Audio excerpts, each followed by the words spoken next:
Hello, First Christian Church and friends. Gather here in the sanctuary at First Christian Church in Wauseon at 10 a.m. every Sunday. We are at 129 East Elm Street in Wauseon. We're right next door to the library and across the street from the post office. Maybe 3 buildings down from Fulton Street.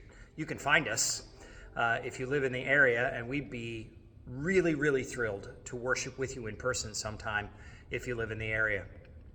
God brings us together this Lent. We are about halfway through Lent. It's the 3rd Sunday in Lent, and we continue to read through the Gospel according to Mark. The challenge today is to consider the purposes of the law.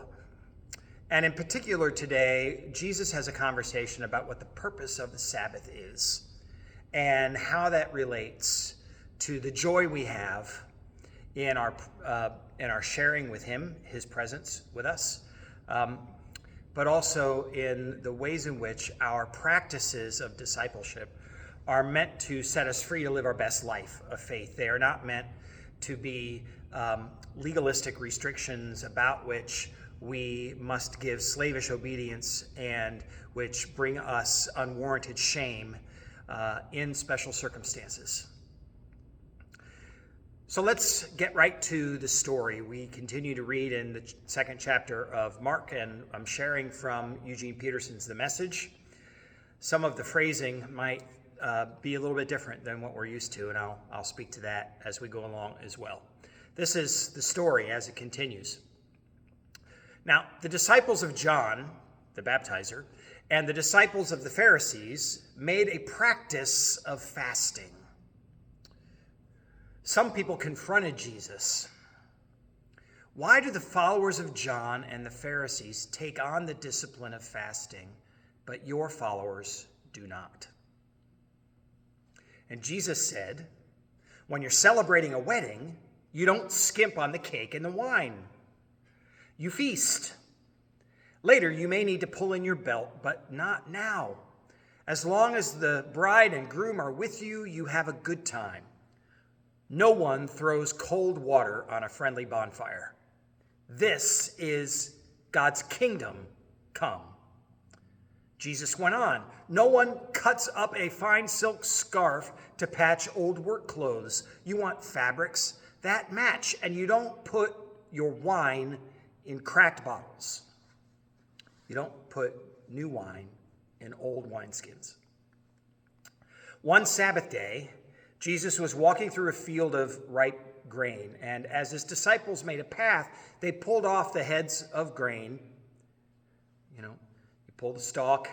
If you grow wheat, right, you pull the stalk. The head is full. You rub that grain out into your hand. And they were doing that. I imagine that they were snacking on it as they walked along. It just happened to be the Sabbath day. Well, the Pharisees weren't going to let them forget that it was the Sabbath day. The Pharisees told on them to Jesus. Look, your disciples are breaking the Sabbath. Dun, dun, dun. And Jesus said, really? Really? Like, are you serious? You know that attitudinal really that we give each other or our kids give us? Really? Haven't you ever read what David did when he was hungry, along with those who were with him? How he entered the sanctuary and ate fresh bread off the altar with the chief priest, Abiathar, right there watching. Holy bread that no one but priests were allowed to eat. And he handed it out to his companions. And Jesus said, the Sabbath was made to serve us. We were not made to serve the Sabbath.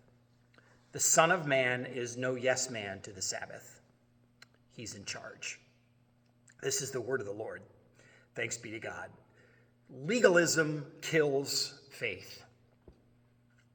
The purpose of the command about honoring the Sabbath is not to give us a set of restrictive rules which we must obey to the point of shame and punishment at every iota of deviation.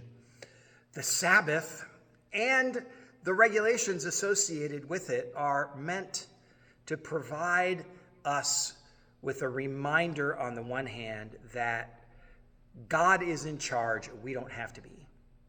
Rest is a rhythm for a productive and a healthy and our best life. 6 days to work, a day to rest. But the Sabbath serves us as well, because the Sabbath is a reminder to us of the depth and the strength and the power of God's love for us. In the Sabbath, we celebrate the provision that God has made. Even in the particular instance, they're not going out with their sickle and reaping the crop and putting people to work. They are enjoying the beauty of the day and their walk together. And oh, here's something God has provided for us.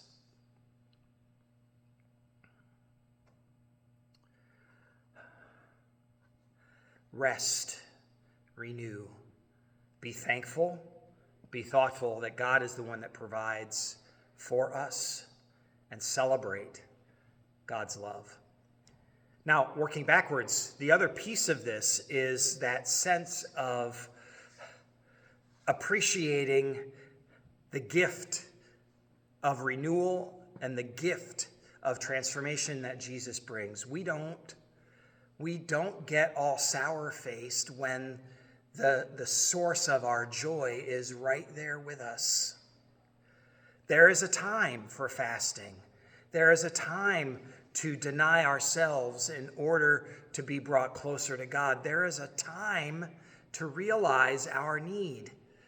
But there's also a time to stay focused on the beauty of the gift and the depth of the love and the invitation to the celebration. Celebrate with Jesus. Live your best life. Take the fresh wine of the Spirit of God and pour it into the new wineskins of joy and celebration. May God help us to celebrate.